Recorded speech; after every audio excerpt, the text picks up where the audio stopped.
الحمد للہ وحدہ والصلاة والسلام علی من لا نبی بعدہ اما بعد فاعوذ باللہ من الشیطان الرجیم بسم اللہ الرحمن الرحیم وقال الملك انی ارى 7 بقرات سمان يأكلهن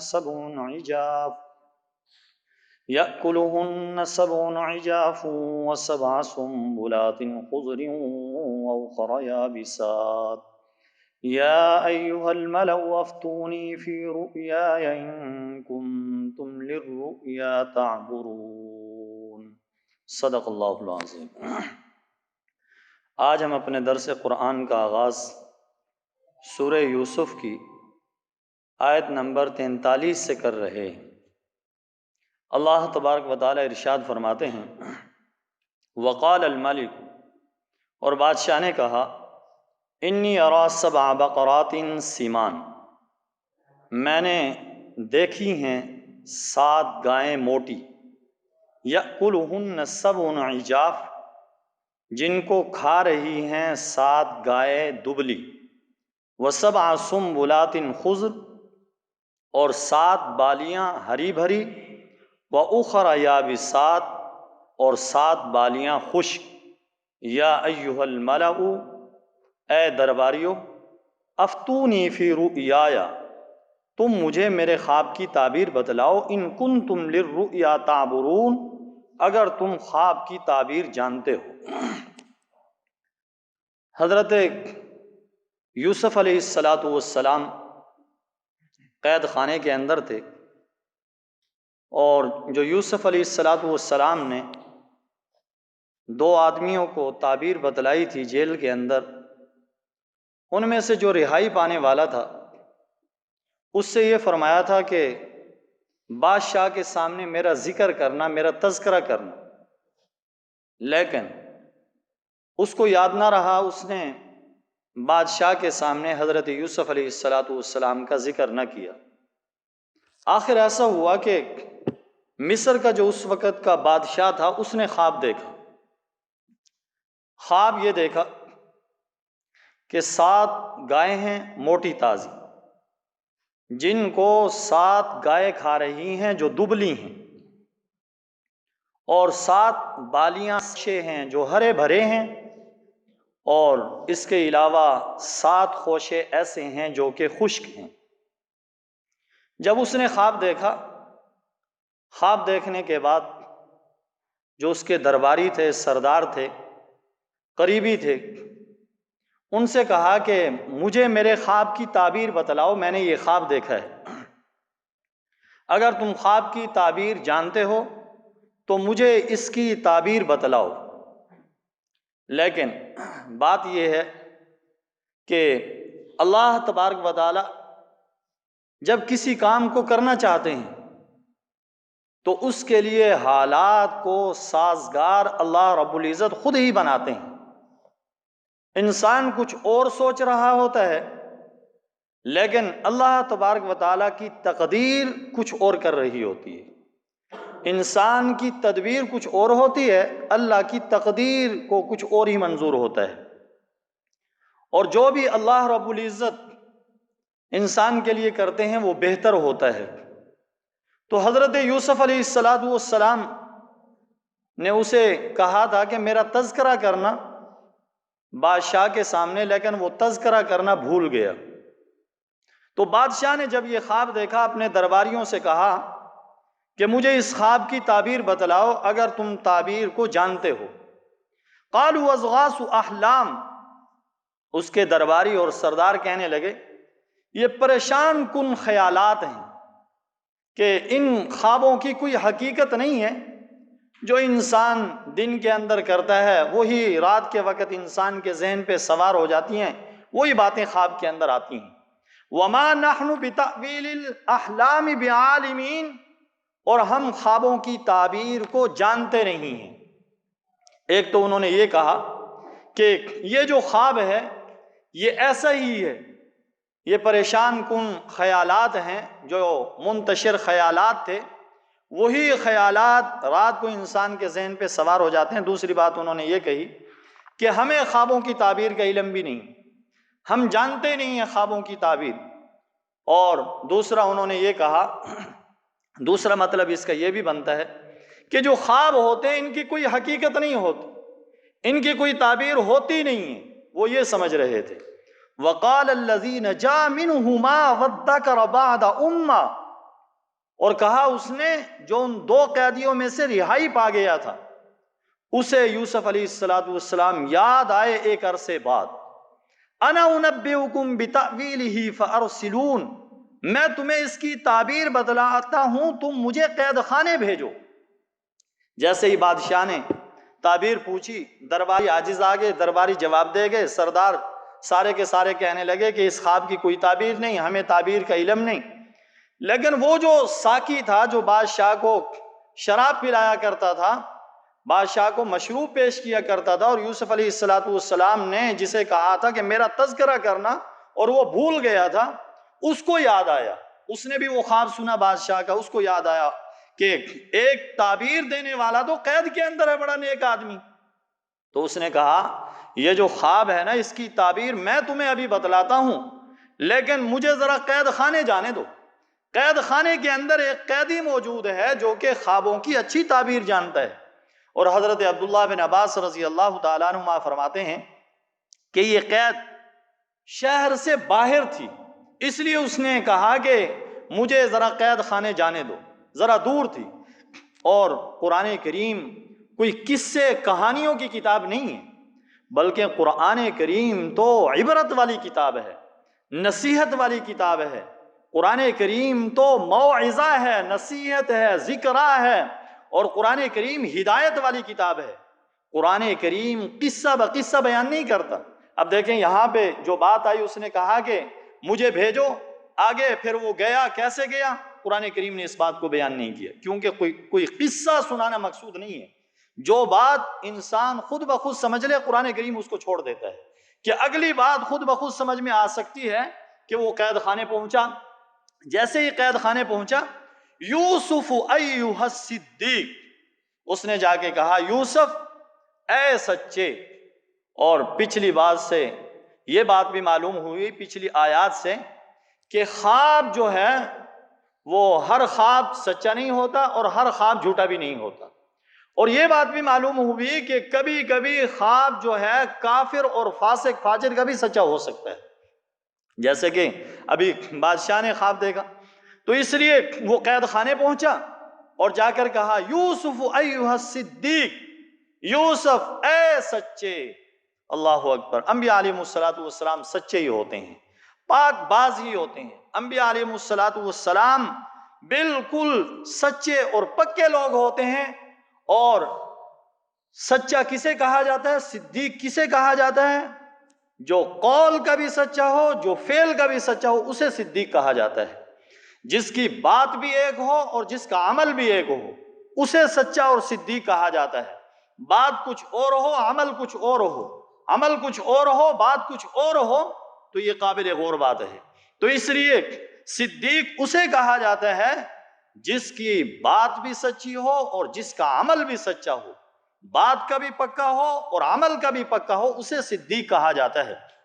چونکہ یہ قیدی پہلے ہی حضرت یوسف علیہ السلام کے کمالات دیکھ چکا تھا، یوسف علیہ السلام کا گرویدہ پہلے ہی ہو چکا تھا، تو اس نے کہا افتنا فی 7 بقرات سمان، آپ ہمیں بتلائیے 7 گائیں ہیں موٹی، یأکلہن 7 عجاف، جن کو کھا رہی ہیں 7 گائے دبلی، و7 سنبلات خضر، اور 7 بالیاں ہیں ہری بھری، وَأُخَرَ یابسات، اور 7 بالیاں ہیں خشک۔ یہ خواب اس نے آگے ذکر کیا اور کہا کہ یہ بادشاہ نے خواب دیکھا ہے، اس کی تعبیر ہمیں بتلاؤ، لعلی ارجع الی الناس لعلہم یعلمون، تاکہ میں لوگوں کے پاس واپس جاؤں تاکہ وہ بھی جان لیں۔ جاننے سے کیا مراد ہے؟ ایک مطلب تو اس کا یہ ہے کہ جیسے میں آپ کی سچائی کو جانتا ہوں، میں آپ کی امانت دیانت کو جانتا ہوں، اور میں آپ کا گرویدہ ہوں، وہ دوسرے لوگ بھی آپ کی سچائی کو جان لیں اور آپ کے گرویدہ ہو جائیں۔ اور دوسرا مطلب اس کا یہ ہے کہ آپ ہمیں خواب کی تعبیر بتلاؤ دوسرے لوگ بھی میں ان کے پاس جاؤں ان کو بتلاؤں وہ خواب کی تعبیر جان لیں. قال تزرعون 7 سنین دأبا. حضرت یوسف علیہ السلام نے خواب سنا. خواب سننے کے بعد فرمایا تزرعون 7 سنین دأبا، فرمایا تم 7 سال مسلسل کھیتی کرو گے. فما حصدتم، بس جو تم کاٹو، فذروہ فی سنبلہ، اس کو اس کی بالیوں میں چھوڑ دینا. الا قلیلا مما تأکلون، مگر تھوڑی سی جس کو تم کھانے کے لیے استعمال کرو اتنا غلہ نکال لینا.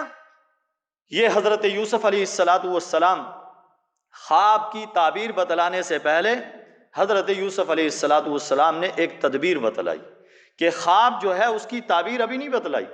اس سے پہلے حضرت یوسف علیہ السلام نے تدبیر بتلا دی کہ یہ جو خواب ہے پریشان کن خیالات ہیں اور خواب ہے پریشان کر رہا ہے، تو فرمایا پریشانی کی ضرورت نہیں، اس کی تدبیر تمہیں بتلا دیتا ہوں. اللہ اکبر. حضرت یوسف علیہ السلام ہوں یا جتنے بھی انبیاء علیہ السلام ہوں، وہ لوگوں کے لیے رحمت بن کر تشریف لاتے ہیں.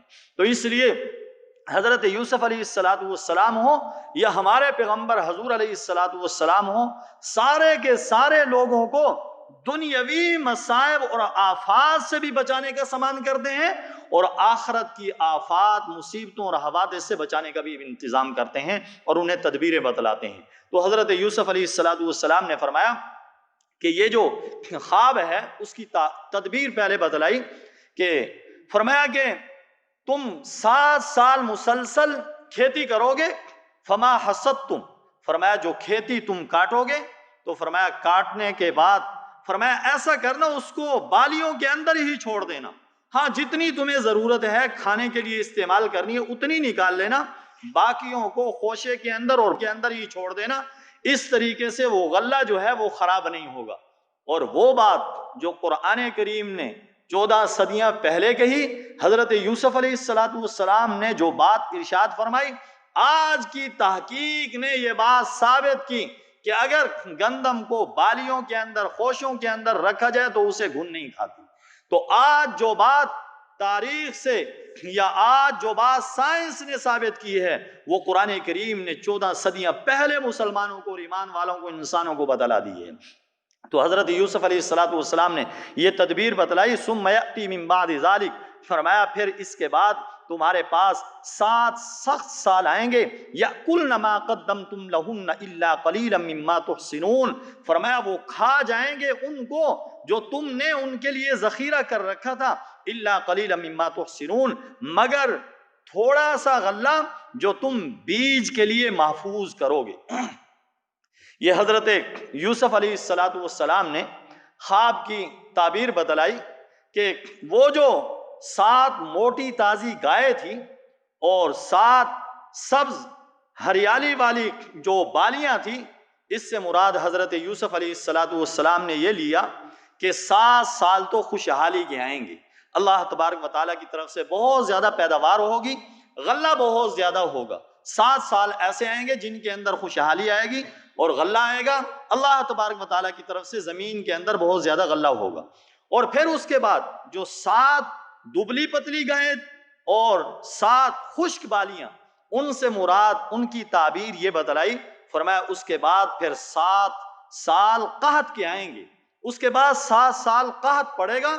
اور فرمایا جو 7 سال قحط کے ہوں گے تو فرمایا جو اس سے پہلے 7 سال تم نے غلہ اگایا اور خوشحالی کے تھے، اس زمانے میں غلے کو ذخیرہ کر لینا تاکہ خشک سالی کے زمانے کے اندر ان 7 سالوں کے اندر وہ ذخیرہ کیا ہوا غلہ اور وہ گندم تمہارے کام آئے گی. یہ حضرت یوسف علیہ السلام نے تدبیر بھی بتلا دی اور ساتھ ساتھ تعبیر بھی بتلا دی. اور اس سے یہ بھی معلوم ہوا کہ اگر انسانوں کی ضرورت کے لیے، کسی مشکل وقت کے آنے کے لیے اگر انسان کچھ غلہ، کچھ پیسے، کچھ روپیہ پیسہ اگر آنے والے وقت کے لیے، مشکل حالات کے لیے اگر اپنے پاس رکھ لے تو یہ کوئی منع نہیں ہے.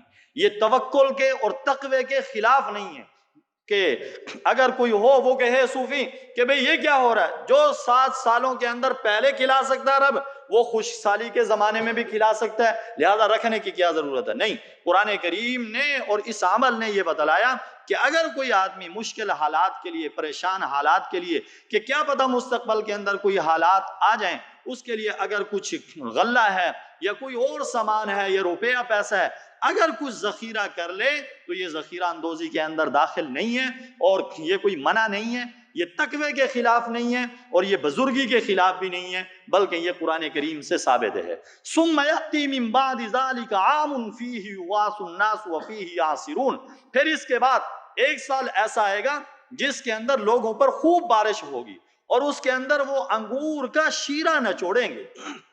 دیکھیں، حضرت یوسف علیہ السلام نے خواب کی تعبیر بتلا دی۔ خواب کی تعبیر تو اتنی ہی تھی کہ 7 سال پہلے خوشحالی کے آئیں گے اور اس کے بعد 7 سال جو ہیں وہ بدحالی کے آئیں گے اور تنگ دستی کے آئیں گے، لیکن اس کے بعد حضرت یوسف علیہ السلام نے فرمایا 1 سال ایسا آئے گا جس کے اندر لوگوں پر خوب بارش ہوگی اور اس کے اندر انگور کا شیرہ نچوڑیں گے۔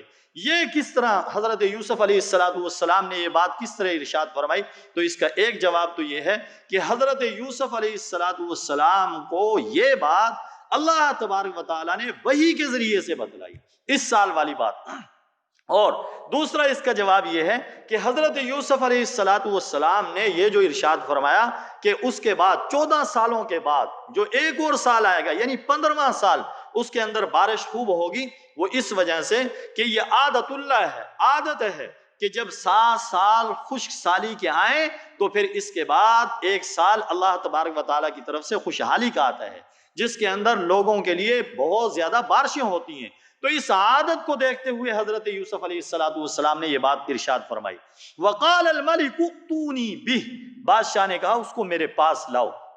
یہ حضرت یوسف علیہ السلام نے اس قیدی کو تعبیر بتلائی اور تدبیر بھی بتلائی۔ اس قیدی نے جا کر بادشاہ کو بتلائی ہوگی۔ قرآن کریم نے اس بات کا تذکرہ چھوڑ دیا ہے کہ جو بات آگے خود بخود سمجھ میں آئے قرآن اس کو چھوڑ دیتا ہے، کیونکہ قرآن کوئی قصے کہانیاں نہیں بیان کرتا، بلکہ عبرت، موعظت، نصیحت اور ہدایت کے لیے قرآن آیا ہے۔ تو اس لیے وہ بادشاہ کے پاس قاصد اور ایلچی پہنچا ہوگا، اس نے جا کر بادشاہ کو بتلایا ہوگا۔ بادشاہ نے جب خواب کی تعبیر سنی ہوگی اور تدبیر سنی ہوگی تو حضرت یوسف علیہ السلام کا گرویدہ ہو گیا، اور حضرت یوسف علیہ السلام کا گرویدہ ہو کر یوں زور سے پکار اٹھا، کہنے لگا ایسا قیدی، ایسا بہترین آدمی، ایسا نیک آدمی وہ جیل میں رکھنے کے قابل ہے، وہ تو اعزاز و اکرام کے قابل ہے، جلدی اس کو میرے پاس لاؤ۔ حضرت یوسف علیہ السلام کے بارے میں بادشاہ نے کہا ائتونی بہ، اس کو میرے پاس لاؤ۔ فلما جاءہ الرسول، حضرت یوسف علیہ السلام کے پاس قاصد آیا، بادشاہ کا وہ قاصد آیا اور آ کر اس نے کہا ہوگا کہ بادشاہ آپ کو بلا رہے ہیں۔ قال ارجع الی ربک، حضرت یوسف علیہ السلام نے فرمایا اپنے رب کے پاس واپس جا، اپنے آقا کے پاس، اپنے مالک کے پاس واپس جا، یعنی بادشاہ کے پاس واپس جا۔ فاسألہ ما بال النسوۃ اللاتی قطعن ایدیہن، ان سے جا کر پوچھ ان عورتوں کا کیا قصہ ہے جنہوں نے اپنی انگلیاں کاٹی تھی۔ حضرت یوسف علیہ السلام دیکھیں رہائی سے پہلے یہ فرما رہے ہیں کہ بادشاہ سے جا کر کہو پہلے اس معاملے کو صاف کرے، اس واقعے کی حقیقت حال جان لے۔ اگرچہ اس کو بادشاہ کو حقیقت حال کا پتہ ہوگا، لیکن حضرت یوسف علیہ السلام اپنی پاک دامنی کا اظہار کرنے کے لیے، کیونکہ حضرت یوسف علیہ السلام کو پتہ تھا کہ اس کے بعد میں نے اللہ کا پیغام پہنچانا ہے، لوگوں کو اللہ کی توحید کی دعوت دینی ہے۔ اگر میرے کردار پہ انگلیاں اٹھ گئیں تو اس دعوت کے اندر خلل آئے گا، اس لیے فرمایا باہر نکلنے سے پہلے، توحید کی دعوت دینے سے پہلے، لوگوں کو اللہ کی طرف بلانے سے پہلے میرا کردار صاف ستھرا ہو۔ اس لیے جیل سے باہر جانے سے پہلے کہا بادشاہ سے جا کر پوچھو ان عورتوں کا کیا قصہ ہے جنہوں نے اپنی انگلیاں کاٹی، اور قربان جائیں پیغمبر علیہ السلام کے اس جملے پہ، حالانکہ بہکانے والی تو ایک عورت تھی، زلیخا تھی، لیکن یوسف علیہ السلام نے اس کا نام نہیں لیا، بلکہ ساری عورتوں کی طرف قصے کو منسوب کر دیا۔ کیوں؟ اس لیے کہ عزیز مصر کے گھر کے اندر پلے تھے، پڑے تھے، عزیز مصر کے گھر کی روٹی کھائی تھی، اس لیے حضرت یوسف علیہ السلام کو یہ بات گوارا نہ ہوئی کہ میں اس کی بیوی کے بارے میں اس پہ کوئی تہمت لگے جس کے گھر سے میں نے کچھ نہ کچھ کھایا ہے، جس کے گھر کے اندر میں پلا بڑا ہوں. اس لیے حضرت یوسف علیہ السلام نے بجائے اس عزیز مصر کی بیوی کا نام لینے کے ساری عورتوں کا نام لیا. فرمایا ان عورتوں کا قصہ کیا ہے جنہوں نے اپنی انگلیاں کاٹ ڈالی تھی. ان ربی بکیدہن علیم، یقیناً میرا رب ان کے مکر کو خوب جانتا ہے. قال ما خطبکن اذ راوتن یوسف عن نفسی، بادشاہ نے ان عورتوں کو پایا اپنے دربار کے اندر اور ان سے پوچھا، کہنے لگا ما خطبکن، تمہارا کیا حال ہے، تمہارا کیا واقعہ ہے. اذ راوتن یوسف، جب تم نے یوسف علیہ السلام کو اس کے جی کے بارے میں، اس کے نفس کے بارے میں ورغلایا تھا. قلنا حاش للہ، وہ ساری عورتیں پکار اٹھی، اللہ کی قسم، ما علمنا علیہ من سوء، ہم نے اس کے بارے میں ذرہ برابر بھی کوئی برائی بھی نہیں جانی. اللہ اکبر. پیغمبروں کا کردار ایسا ہی ہوتا ہے، اجلا صاف ستھرا کردار پیغمبروں کا، انبیاء علیہ السلام کا. قرآن نے بھی بیان کیا، وہ مصر کی لیڈیاں اور مصر کی بازاری عورتیں وہ بھی پکار اٹھی، حاش للہ ما علمنا علیہ من سوء. یوسف علیہ السلام پاک دامن ہیں، یوسف علیہ السلام پاک باز ہیں، ہم نے ان کے اندر ذرہ برابر بھی برائی نہیں پائی. کیسی گواہی ہے قرآن کی. قالت امرأۃ العزیز الآن، جب یہ بات ہوئی زلیخا بیٹھی تھی عزیز کی بیوی، اس نے کہا، وہ بھی پکار اٹھی. اس نے جب دیکھ لیا حقیقت حال واضح ہو گئی، کہنے لگی الآن حصحص الحق، کہنے لگی اب تو حق صاف ہو گیا، اب تو حق واضح ہو گیا، حق بات کھل گئی، اب معاملہ سارا صاف ہو گیا. کہنے لگی انا راودتہ عن نفسی، میں نے ہی اس کو اس کے نفس کے بارے میں ورغلایا تھا. وَإِنَّهُ لَمِنَ الصَّادِقِينَ، یوسف تو سچوں میں سے ہے. اللہ اکبر. اللہ تبارک و تعالیٰ نے اپنے پیغمبر کے دامن کو کیسا اجلا رکھا اور کیسا رکھا. عورتوں نے بھی گواہی دی، عزیز کی بیوی زلیخا نے بھی گواہی دی کہ قصور میرا ہے، قصور یوسف کا نہیں. ذَلِكَ لِيَعْلَمَ أَنِّي لَمْ أَخُنْهُ بِالْغَيْبِ وَأَنَّ اللَّهَ لَا يَهْدِي كَيْدَ الْخَائِنِينَ، یہ اس لیے تاکہ جان لے عزیز مصر کہ میں نے اس کی عدم موجودگی میں کوئی خیانت نہیں کی. بے شک اللہ تبارک و تعالیٰ خیانت کرنے والوں کے فریب کو چلنے نہیں دیتا. حضرت یوسف علیہ السلام نے فرمایا، میں نے باہر آنے سے پہلے، رہائی ہونے سے پہلے جو یہ کام کیا ہے، بھی پہلے عورتوں والا جو معاملہ ہے اس کو صاف کیا جائے اور وہ جو تہمت لگی ہے اس کو صاف کیا جائے. فرمایا یہ میں نے اس لیے کیا ہے تاکہ عزیز مصر کو بھی پتہ چل جائے کہ میں نے اس کی عدم موجودگی میں اس کے گھر کے اندر خیانت نہیں کی. اور میں خیانت کر بھی کیسے سکتا ہوں، میں وہاں سے پلا بڑھا ہوں. اور فرمایا خیانت کرنے والوں کے مکر کو اللہ چلنے ہی نہیں دیتے. تو اس لیے حضرت یوسف علیہ السلام نے فرمایا میں نے یہ سب کچھ اس لیے کیا تھا. اور دیکھیں ایک حدیث پاک کے اندر آتا ہے، نبی علیہ السلام نے ارشاد فرمایا کہ جیسے قیدی حضرت یوسف علیہ السلام کے پاس آیا تھا اور رہائی کا پروانہ لے کر آیا تھا، جتنے سال وہ رہے قید کے اندر، نبی علیہ السلام نے ارشاد فرمایا اگر میرے پاس آتا لاجبت الداعیہ، میں دائی کو جواب دے دیتا، یعنی میں رہائی کو پسند کر لیتا. نبی علیہ السلام نے یہ بات ارشاد فرمائی حدیث پاک کے اندر. اس سے یہ معلوم ہوتا ہے کہ حضرت یوسف علیہ السلام کا جو معاملہ تھا یہ ذرا اعلیٰ تھا، اور حضور علیہ السلام کی جو بات ہے وہ ایک ادنا بات ہے. اور اسی طرح اس سے یہ بھی معلوم ہوتا ہے کہ حضرت یوسف علیہ السلام کو نبی علیہ السلام پر فضیلت حاصل ہے کہ حضرت یوسف علیہ السلام تو قید کو ترجیح دی، لیکن رہائی اس وقت تک نہیں کرائی جب تک کہ معاملہ صاف نہیں ہو گیا.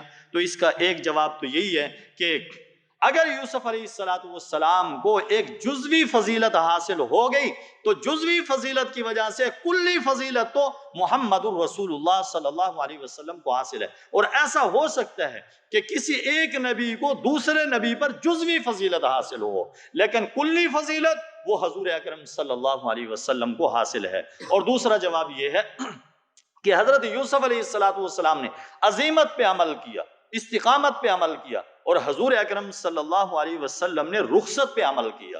اور نبی کریم صلی اللہ علیہ وسلم اصل میں یہ رخصت اپنی امت کے لیے لینا چاہتے تھے کہ میری امت ایسی سختی کو برداشت نہیں کر سکے گی۔ اس لیے نبی کریم صلی اللہ علیہ وسلم نے حضرت ابو موسیٰ اشعری، حضرت معاذ بن جبل رضی اللہ تعالیٰ عنہما کو جب یمن کی طرف بھیجا تو فرمایا یسرا ولا تعسرا بشرا ولا تنفرا، فرمایا آسانیاں پیدا کرنا، تنگی پیدا نہ کرنا، فرمایا لوگوں کو خوشخبریاں دینا، فرمایا ان کو متنفر نہ کرنا، کہ اگر کوئی آدمی نماز کے قریب آ گیا ہے، اس کو پہلی دفعہ وہ آیا ہے، اس کو ایسا کیا جائے، اس کو کہا جائے بھئی تو نے اشراق بھی پڑھنی ہے، تو نے چاش بھی پڑھنی ہے، اس کے بعد سنتیں بھی ادا کرنی ہے، تو نے اوابین کے نوافل بھی پڑھنے ہیں، وہ کہے گا اتنی بڑی نماز مجھ سے نہیں پڑھی جاتی۔ تو اس لیے انسان کو ذرا تدریج سے آہستہ آہستہ اس کو قریب لانا چاہیے۔ وہ نماز کے لیے آ گیا، اس پہ اتنی نمازیں سوار کر دیں، وہ کہے گا کون پڑھے گا؟ تو اس لیے بہت سے لوگ جوشیلے ہوتے ہیں، پہلے تو کہہ دیتے ہیں کہ اگر ایسی باتیں آ گئی، پریشانیاں آ گئی، ہم برداشت کر جائیں گے سب کچھ۔ نہیں، یہ انسان کے اختیار میں ہے ہی نہیں، بلکہ انسان کو عاجزی اختیار کرنی چاہیے۔ انسان کے پلے ہے کیا؟ اور جب مصیبت تنگی آ جاتی ہے پھر انسان پریشان ہوتا ہے، جیسے کل کا میں نے جیل کا واقعہ سنایا تھا۔ تو اس لیے اللہ تبارک و تعالیٰ سے دعا ہے کہ اللہ رب العزت ہم سب کو بھی خیانت سے محفوظ رکھے، مکر سے محفوظ رکھے، اور امین اور صدیق جو نبی علیہ السلام تھے اور آقا کے غلام تھے، اس کا صداقت کا کچھ حصہ، امانت کا کچھ حصہ اللہ رب العزت ہم سب کو بھی نصیب فرمائے۔ وآخر دعوانا ان الحمدللہ رب العالمین۔ الحمدللہ رب العالمین۔ اللہم صلی علی سیدنا و مولانا محمد وعلی آل سیدنا و مولانا محمد وبارک وسلم وسلم علیہ۔ اے اللہ ہم سب سے راضی ہو جا، اپنی رضا مبارک ہم سب کو نصیب فرما۔ اے اللہ ہم سب کی بگڑیاں بنا، ہم سب کی حفاظت فرما، ہم سب کو قرآن سے تعلق نصیب فرما، ہم سب کو صحیح معنی میں ایمان والا بنا، دین والا بنا، قرآن والا بنا، نبی علیہ السلام کا امتی بن کر رہنے کی توفیق نصیب فرما۔ اے اللہ مسلمانوں کو امت بنا، اے اللہ مسلمانوں کو امتی بنا، صحیح معنی میں نبی علیہ السلام کا وفادار امتی بنا۔ اے اللہ قرآن کا شدائی اور فدائی بنا۔ اے اللہ قرآن کریم سے تعلق نصیب فرما، اس پر عمل پیرا ہونے کی توفیق نصیب فرما۔ اے اللہ چھوٹی سی معمولی سی کاوش ہے، اے اللہ اس کو اپنی بارگاہ میں قبول و منظور فرما، ہم سب کی بخشش کا ذریعہ بنا۔ اے اللہ وسائل مہیا فرما، اے اللہ اس کو پوری دنیا کے اندر عام کرنے کے لیے، نشر کرنے کے لیے، اے اللہ ہم سب کو اس کے اندر حصہ لینے کی توفیق نصیب فرما۔ وصلی اللہ تعالی علی خیر خلقہ محمد وعلی آلہ واصحابہ واہل بیتہ وذریاتہ اجمعین، آمین آمین برحمتہ۔ جزاکم اللہ۔